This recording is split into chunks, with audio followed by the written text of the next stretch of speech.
Di Indonesia sering mengalami bencana alam seperti angin puting beliung, banjir, dan juga kebakaran hutan. Sebagai umat Islam, kita meyakini bahwa semua kejadian di atas dunia ini terjadi atas izin Allah. Bahkan dalam Al-Quran, bencana dijelaskan sebagai ujian, peringatan, dan tanda-tanda kebesarannya. Angin puting beliung terjadi akibat perbedaan tekanan udara yang sangat ekstrim. Angin ini berputar dengan kecepatan lebih dari 64 km per jam dan bisa menyebabkan kerusakan yang sangat besar. Dalam Al-Quran, Allah telah memperingatkan tentang angin yang dahsyat. Salah satunya dalam Al-Quran surah Al-Haqqah ayat 6-8 tentang kaum Ad yang dihancurkan oleh angin topan. Dan adapun kaum Ad, mereka telah dibinasakan dengan angin yang sangat dingin, lagi amat kencang. Angin itu Allah timpakan kepada mereka selama 7 malam dan 8 hari terus-menerus. Maka engkau melihat kaum itu mati berkelimpahan, seakan-akan mereka tumbul pohon-pohon yang tumbang. Banjir sering terjadi karena curah hujan yang tinggi, buruknya sistem drainase, penebangan hutan yang tidak terkendali. Banjir juga disebut dalam kisah Nabi Nuh alaihissalam yang diabadikan dalam Al-Quran surah Al-Qamar ayat 11-12.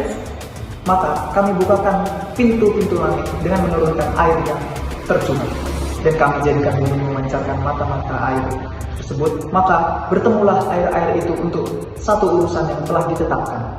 Ayat ini mengingatkan kita bahwa air bisa menjadi rahmat, tetapi juga bisa menjadi azab jika manusia tidak menjaga keseimbangan alam. Kebakaran hutan bisa terjadi akibat cuaca panas atau ulah manusia, seperti pembakaran lahan secara ilegal. Allah juga mengingatkan kita tentang api dalam surat Al-Humazah ayat 6-7. Itulah api azab Allah yang dinyalakan, yang membakar sampai ke hati. Dari ayat ini kita bisa mengambil hikmah bahwa api bisa bermanfaat, juga bisa menjadi bencana jika tidak digunakan dengan bijak. Sebagai umat Islam, kita harus berikhtiar dalam menghadapi bencana. Ada beberapa langkah yang bisa kita lakukan. Yang pertama ialah, untuk angin puting beliung, kita dapat memperkuat bangunan rumah, selalu pantau peringatan cuaca juga. Dan yang kedua, untuk banjir, jaga lingkungan dengan tidak membuang sampah sembarangan dan menjaga daerah resapan airnya. Yang ketiga, kebakaran hutan. Janganlah kita membakar lahan sembarangan dan laporkan kebakaran sejak dini. Selain itu, kita juga harus berdoa dan bertawakal kepada Allah agar dijauhkan dari segala bencana. Bencana alam adalah bagian dari ujian hidup. Sebagai manusia, kita harus menjaga alam dan selalu mendekatkan diri kepada Allah Subhanahu wa Ta'ala. Semoga kita semua selalu dalam lindungannya dan dijauhkan dari mara bahaya.